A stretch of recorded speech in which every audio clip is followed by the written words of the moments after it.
Сәлем достар, менің каналыма қош келдіңіздер. Бүгін біз тауық таяқшаларын дайындаймыз. Өсімдік майына қуырылған, сырты қытырлақ, іші жұмсақ, нағыз дәмді тағам болып шығады. Барлық керек өнімдер видеоның астында толық жазылған. Тартылған балық еті, бір пияз, бір картоп,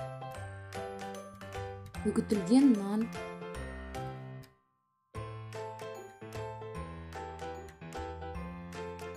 таяқшаларды қуыру үшін өсімдік май, бір дана жұмыртқа, куркума, тәтті паприка, дәміне қарай қара бұрыш, тұз, картоп пен пиязды гүштен өткіземін. Егер сізде блендер болса, қолдануға болады. Картопты ұсақ үгіштен өткіземін. Өткізілген картопты дайын тартылған балықтың үстіне саламын. Пиязды да дәл солай ұсақ үгіштен өткіземін.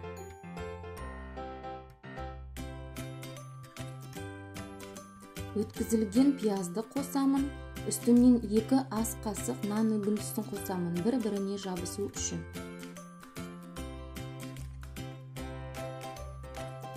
Бір дана жұмыртқаны саламын. Дәміне қарай қара бұрыш, тұз қосып, барлығын жақсылап араластырамыз.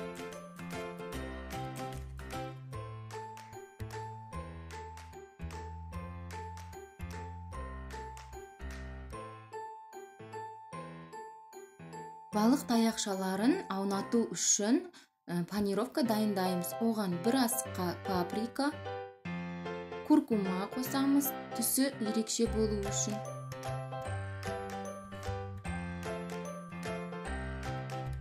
Дәміне қарай қара бұрыш және тұз саламыз. Барлығын жақсылап араластырамыз.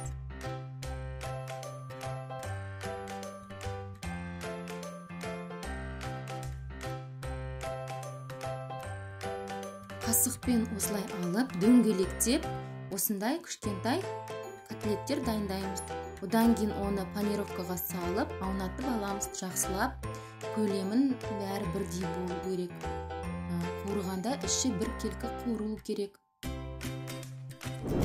Достар, каналға тіркеліп, подписация батырмасын басып, видеоларды жібермей көріңіздер, менімен бірге болыңыздар.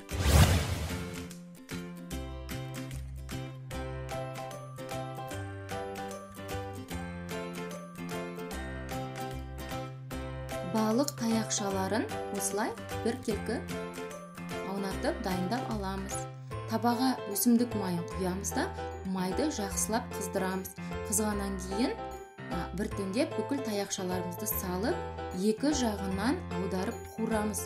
Түсі қызғыл немесе сары болып шығу керек.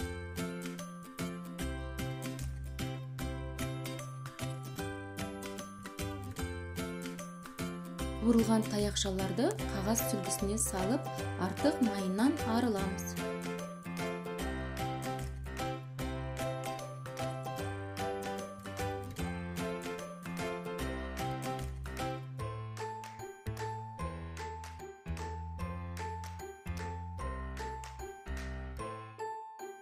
Міне достар, балық таяқшалары дайын, сырты қытырлақ, іші жұмсақ және толық піскен болып шығады.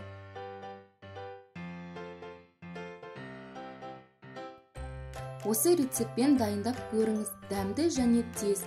Видеоны соңында дейін көргеніңізге рахмет. Әрқашанда бірге болыңыз. Алдыда тағы да көп қызық бейнероликтер болады. Сау болыңыз.